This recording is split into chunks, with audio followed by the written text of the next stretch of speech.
Alors, la licence d'économie-gestion, le parcours Accès Santé.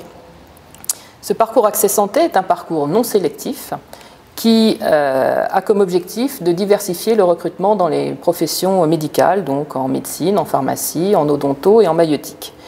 Quelles sont les modalités? La licence d'économie-gestion étant elle-même organisée en enseignements fondamentaux, en enseignements complémentaires et en enseignements transversaux, eh bien, à la place des enseignements complémentaires qui sont pour ceux qui sont seulement en économie-gestion des matières d'économie, de droit ou de sociaux, eh bien, à la place de ces enseignements complémentaires, vous avez des enseignements de santé. Donc, au premier semestre, vous allez avoir obligatoirement des sciences biologiques et des enseignements de santé. Donc les sciences biologiques, c'est de la biochimie et de la biologie cellulaire.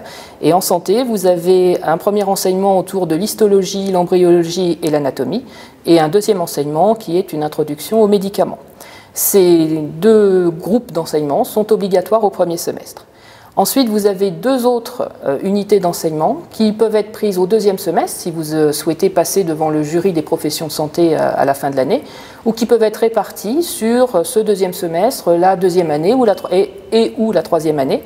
Et dans ces cas-là, bien évidemment, ce n'est qu'une fois que vous aurez validé tous ces enseignements que vous pourrez passer devant le jury de santé. Quelles sont les conditions pour passer devant le jury de santé? Il faut non seulement être parmi les meilleurs, évidemment, de la licence, ça n'est pas une condition pour y passer, mais ça sera une condition pour réussir. Mais en tout cas, pour avoir le droit de vous présenter, il faut avoir validé les 4 UE de santé, et il ne faut pas avoir moins de 8 dans aucune de ces unités d'enseignement. Vous avez une possibilité de compensation du moment que vous n'avez pas moins de 8 dans une unité. Vous avez le droit de passer au maximum 2 fois devant le jury, hein, donc c'est un peu comme la PACES avant, vous n'avez pas le droit à plus de 2 fois. Et pour ce qui est d'un complément d'information par rapport à ce qui se passe du côté de la faculté de santé, je vous laisse vous rendre dans le hall qui correspond et vous aurez des collègues qui vont pouvoir vous présenter les choses et répondre à vos questions. De notre côté, la licence se passe normalement, ce sont juste les unités d'enseignement complémentaires qui sont remplacées par ces unités de santé. Et celles qui ne sont pas remplacées par ces unités de santé, hein, puisque ça correspond qu'à un certain nombre d'unités complémentaires, vous avez des enseignements que l'on vous recommande de suivre ou de passer, par exemple de faire un stage, et en particulier soit dans un hôpital, une clinique ou dans un EHPAD, d'avoir un engagement associatif, par exemple dans des associations de malades, ou de passer l'initiation au premier secours.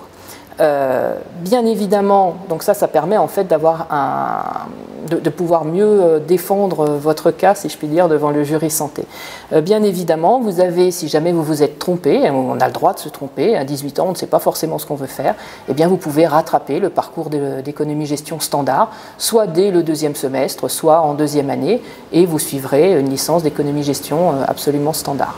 Alors, les attendus pour le parcours Accès Santé, eh bien, aussi surprenant que cela puisse paraître, mais ça fait partie justement de cette réforme, ce sont les attendus de la licence économie et gestion. Autrement dit, vous devez ne pas détester les mathématiques, avoir un esprit de synthèse, savoir travailler seul, savoir travailler en groupe, être intéressé par l'actualité économique, exactement comme tous ceux qui veulent faire une simple licence d'économie et gestion.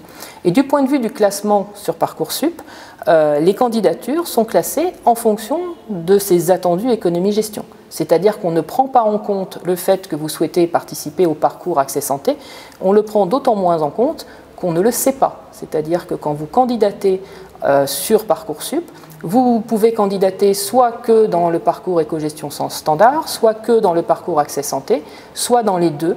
Mais l'équipe pédagogique qui classe les candidatures ne sait absolument pas ce que vous avez fait. Donc vous êtes classé totalement comme si vous vouliez faire une licence d'économie-gestion. Et ensuite, finalement, c'est vous qui, au moment où ça arrive à votre niveau, une Parcoursup vous dit vous avez une proposition, ben c'est vous qui décidez en fonction de ce sur quoi vous avez candidaté.